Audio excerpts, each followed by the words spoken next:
The name Thomas Blamey doesn't echo through history like Patton or Montgomery, but his kill count tells a different story. While other Allied generals fought for glory and headlines, this Australian commander quietly orchestrated two of the most devastating military campaigns of World War II. 20,000 Germans obliterated in the scorching deserts of North Africa. 18,000 Japanese soldiers crushed in the suffocating jungles of the Pacific. 38,000 enemy combatants total.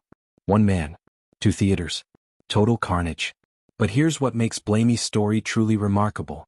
He wasn't leading vast American armies with unlimited resources. He commanded Australians, fierce diggers who fought with outdated equipment, minimal support, and a chip on their shoulder the size of the outback. They were dismissed by British command as colonial troops, second-rate soldiers suitable only for garrison duty. Blamey proved them catastrophically wrong. November 1940. The western desert of Libya stretches endlessly under a merciless sun. Italian forces, numbering over 200,000 men, occupy fortified positions along the coast. Mussolini dreams of a new Roman Empire carved from African sand. His generals assure him that British forces, weakened by Dunkirk and fighting for survival at home, cannot possibly threaten his desert fortress. They're about to discover how wrong assumptions can be.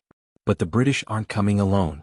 Among their ranks march 13,000 Australians of the 6th Division, commanded by Thomas Blamey. These aren't gentlemen soldiers trained at Sandhurst. They're farmers, miners, sheep shearers, men who grew up in a land that actively tries to kill you.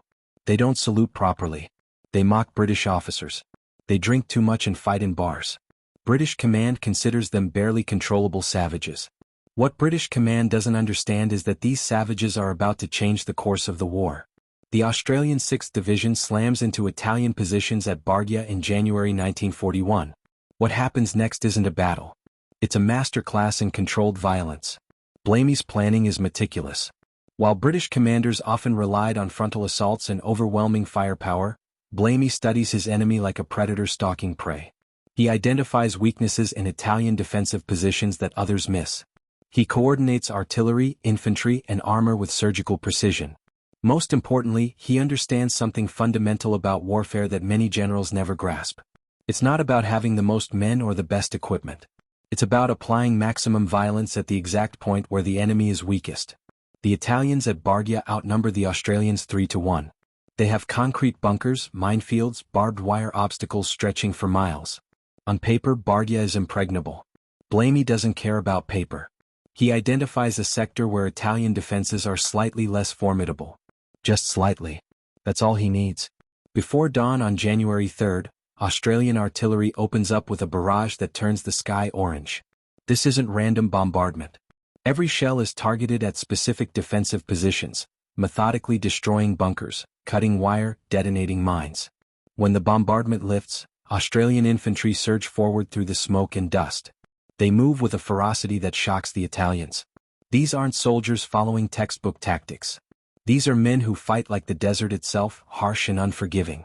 Italian machine gun nests that should have held for hours are overrun in minutes. Bunkers that should have required heavy artillery to crack are stormed by infantry wielding grenades and bayonets. The Australians don't just attack. They overwhelm. They penetrate the Italian defensive line and then, instead of consolidating, they keep moving. They pour through gaps, attacking from flanks and rear, creating chaos and panic. Within 3 days, Bardia falls. 40,000 Italian prisoners. 400 tanks and vehicles captured. The fortress that was supposed to hold indefinitely is reduced to rubble. British High Command is stunned. Churchill himself sends congratulations. But Blamey isn't finished. Not even close. Tobruk is next. Another Italian fortress, even more heavily defended than Bardia. 30,000 Italian and German troops occupy positions designed to withstand prolonged siege. The port itself is critical, the only deep-water harbor between Alexandria and Benghazi. Whoever controls Tobruk controls the supply lines that keep armies alive in the desert. Mussolini has declared it will never fall. Blamey is about to make him a liar.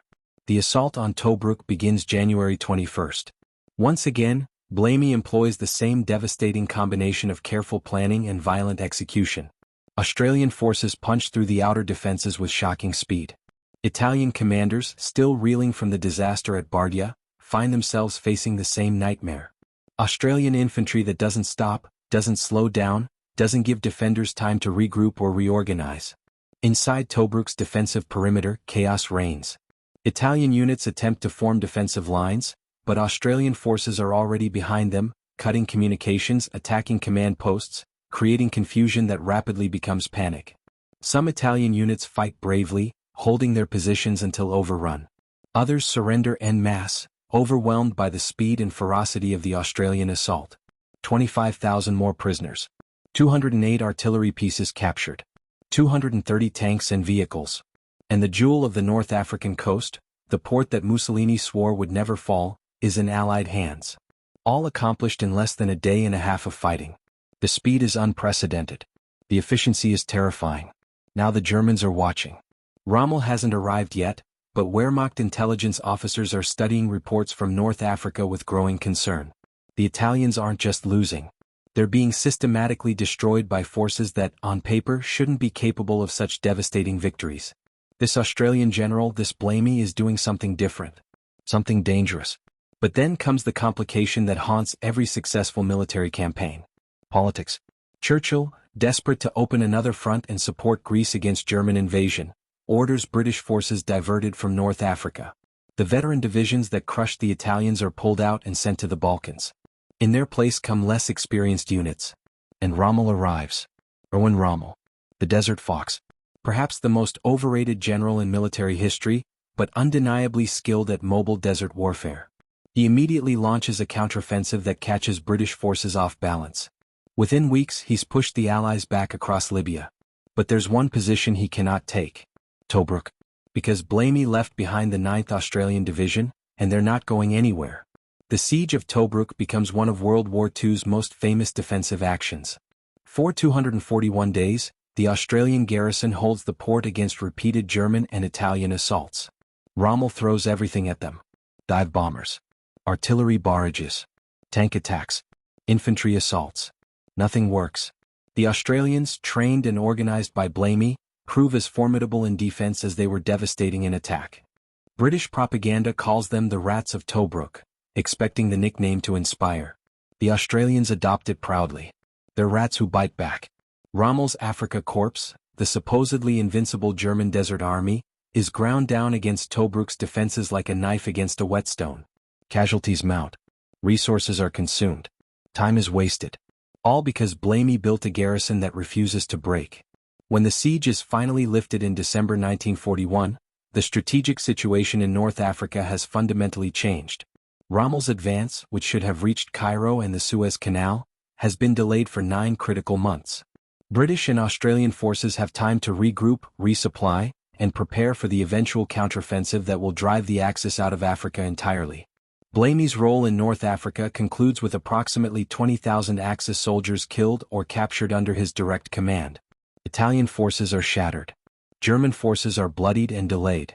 The myth of Axis invincibility is cracked. And all this accomplished with colonial troops that British commanders initially dismissed as barely adequate for combat. But Africa is only half the story. The second act of Blamey's war is about to begin, and it will be even more brutal than the first. December 1941. The world explodes. Pearl Harbor. The Philippines. Malaya. Singapore. Hong Kong. In a matter of weeks, the Japanese Empire conquers an area larger than Western Europe. The rising sun flag flies over territories containing hundreds of millions of people. Britain's Asian empire, built over centuries, collapses in barely 2 months. American forces are pushed back across the Pacific. The situation is catastrophic. Australia suddenly faces an existential threat.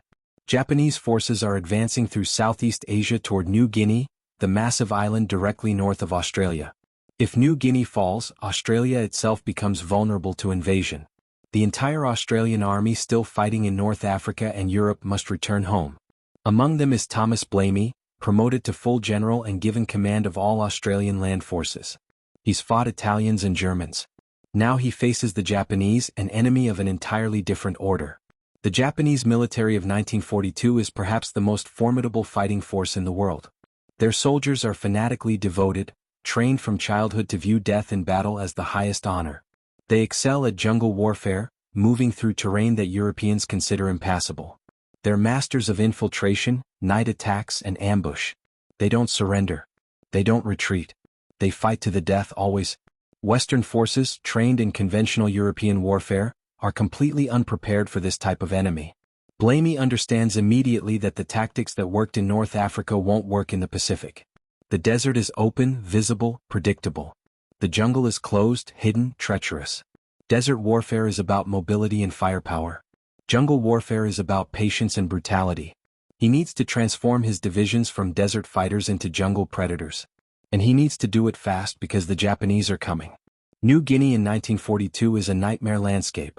Mountains that rise straight from the sea to heights over 13,000 feet. Jungles so thick you can't see 10 feet ahead. Rivers that flood without warning. Swamps breeding mosquitoes carrying malaria and dengue fever.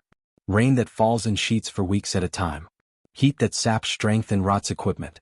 And threading through this hell, a single track called the Kokoda Trail, barely 6 feet wide, linking the north and south coasts of Papua. The Japanese land at Gunma and Buna on New Guinea's north coast in July 1942. Their objective is Port Moresby on the south coast. If they take Port Moresby, they can establish air bases threatening all of northern Australia.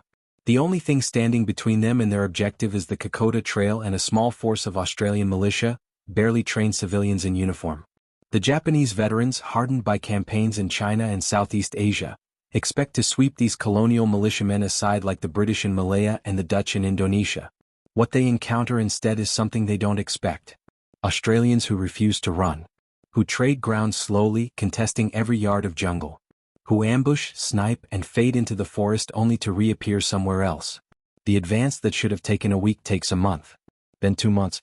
Blamey arrives in Port Moresby in September and immediately reorganizes the defense. The militia have done better than anyone expected, but they're exhausted, undersupplied, dying of disease as much as combat. Blamey brings in the 7th Division veterans from North Africa and transforms the nature of the campaign.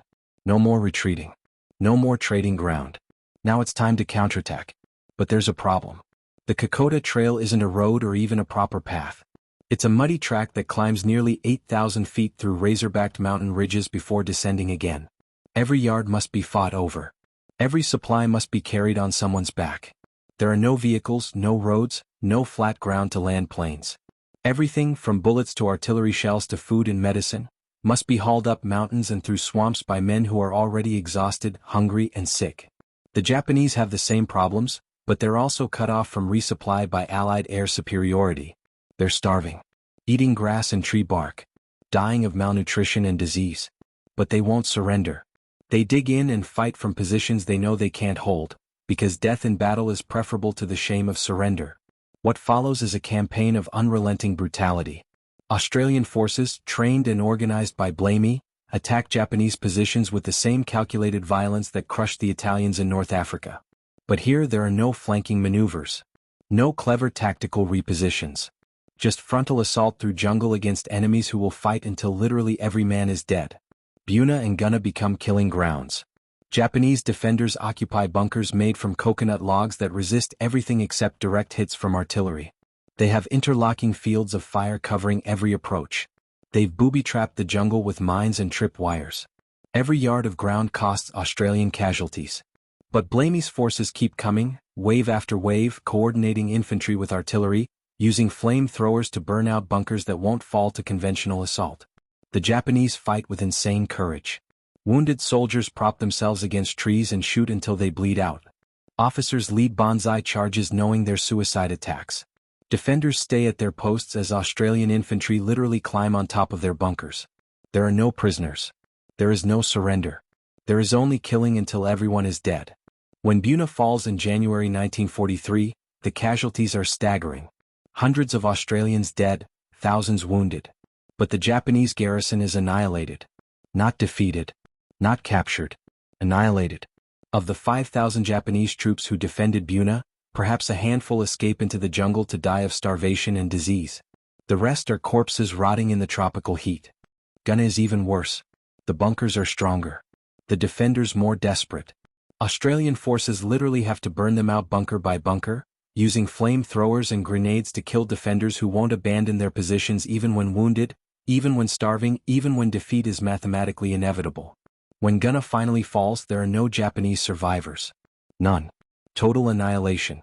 The Kokoda campaign cost the Japanese approximately 13,000 dead, 13,000 soldiers who marched across the Owen Stanley Mountains expecting an easy victory and found instead a meat grinder that consumed them completely. Some die in combat. More die of starvation and disease, cut off from supply, unable to retreat, forbidden by their code to surrender. They simply stay in the jungle and die. But Blamey isn't finished. Not even close. The Japanese still occupy positions all along New Guinea's northern coast. They're dug in, prepared for prolonged defense, confident that jungle terrain and fanatical resistance will make every Allied advance prohibitively costly. They're about to learn that Blamey has perfected a new type of warfare. The next phase of the New Guinea campaign introduces tactics that will define Pacific warfare for the rest of the war. Amphibious assault. Instead of grinding through the jungle attacking prepared positions, Blamey coordinates with naval forces to leapfrog Japanese strongholds. Land behind them. Cut them off. Leave them isolated and irrelevant while Allied forces advance toward objectives the Japanese can't reinforce or supply. La and Salamaua become the testing ground for these new tactics. September 1943, Australian forces conduct a coordinated land and amphibious assault that catches Japanese defenders between multiple attacking forces. The 7th and 9th Divisions, now veteran jungle fighters, attack overland while the 20th Brigade lands behind Japanese lines. The defenders, expecting frontal assault, find themselves surrounded. What follows is systematic destruction. Japanese units, cut off and surrounded, attempt to fight their way out or hold until relief that will never come. Australian forces, now expert at jungle warfare, hunt them through the rainforest. Small unit actions. Ambushes. Cutting off water sources. Destroying supply dumps. Forcing the Japanese to fight at times and places where Australians have every advantage. The killing is methodical. Professional. Efficient. This isn't the desperate slugging match of Buna and Gunna. This is experienced soldiers methodically destroying an enemy who can't escape, can't resupply, can't win. The Japanese garrison at La, over 7,000 men, is annihilated. Fewer than 100 escape. The rest die, fighting to the last man because their culture gives them no other choice. Finschhafen. Madong. Wewak. The names blur together in a string of victories that aren't really victories so much as massacres. Japanese forces, cut off and isolated by Blamey's leapfrog strategy, die in the jungle by the thousands. Some die fighting. More die of starvation when Australian forces capture or destroy their supply bases. The jungle itself becomes a weapon, killing Japanese soldiers who can't be resupplied, can't be reinforced, can't retreat because their orders forbid it.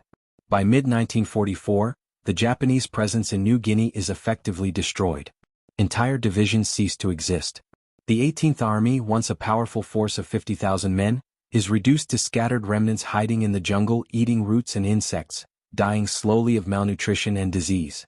Australian patrols hunt them systematically, giving no quarter because none is asked for. The numbers are staggering. Approximately 18,000 Japanese soldiers killed under Blamey's direct command in the Pacific Theater. Add that to the 20,000 Axis casualties from North Africa, and you have 38,000 enemy combatants eliminated. 38,000 men who marched into battle and never marched out. But here's what makes Blamey's accomplishment truly remarkable, what separates him from generals who simply threw men at problems until the problems disappeared. He accomplished this with relatively small forces.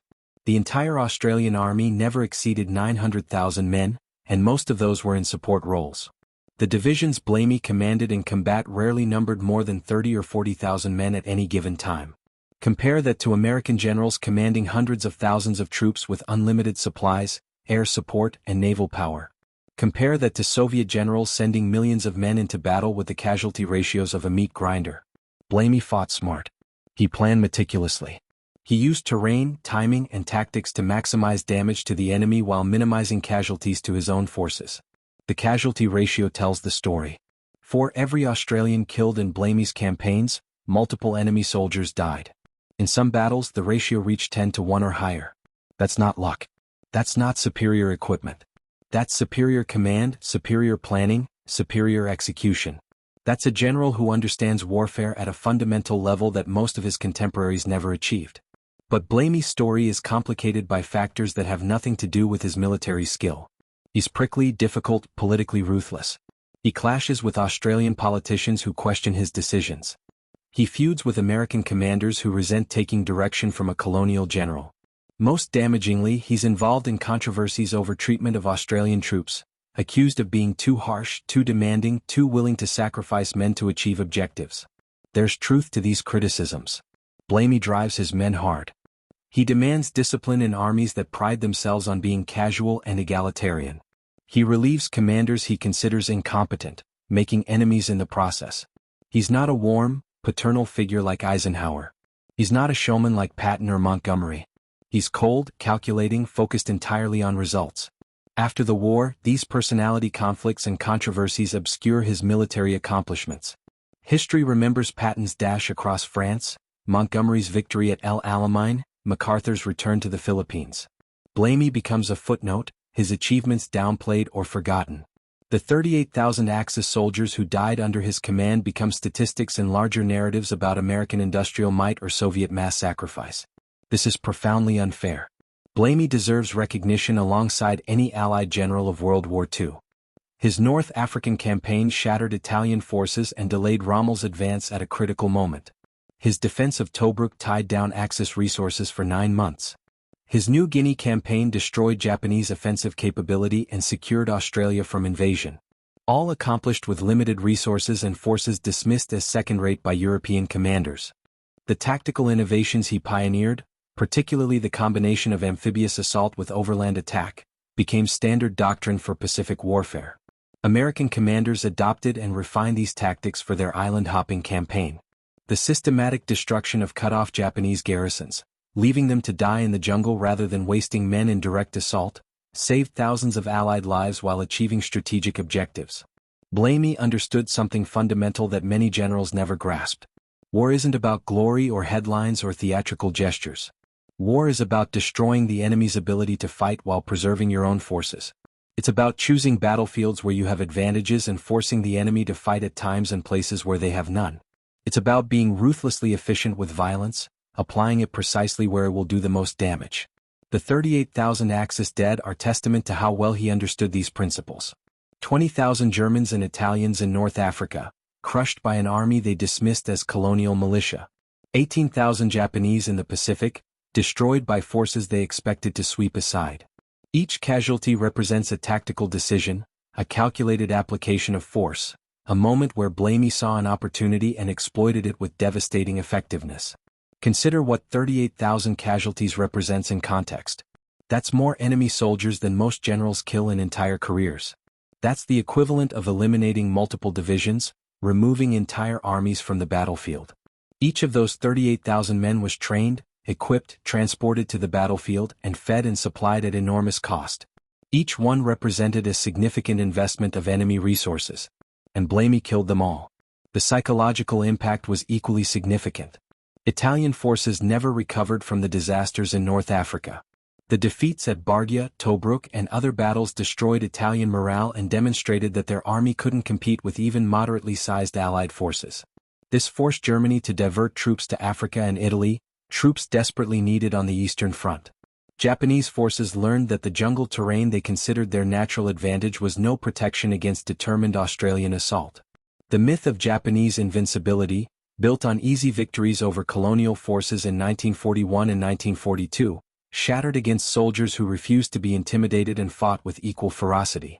This forced Japan to commit more resources to defensive positions, resources they couldn't spare given American advances elsewhere. But perhaps Blamey's most important contribution wasn't tactical or strategic. It was proving that so-called second-rate colonial forces could match and exceed the performance of European and Asian armies given proper leadership and organization. The Australians under Blamey weren't special troops with unique abilities. They were ordinary men, farmers and workers who became extraordinary soldiers through training, leadership and experience. This demolished racist assumptions that dominated military thinking in the 1940s. British commanders genuinely believed colonial troops were inherently inferior to British regulars. Japanese commanders dismissed all Western troops as soft and decadent. Blamey proved both wrong. Given proper leadership, ordinary men from anywhere can become elite soldiers capable of extraordinary achievements. The 38,000 dead Axis soldiers learned this lesson the hard way. They entered battles expecting to face inferior opponents and discovered too late that assumptions about racial and cultural superiority don't stop bullets or prevent encirclement or make concrete bunkers any less deadly when Australian artillery finds the range. There's a tragic irony to Blamey's historical obscurity.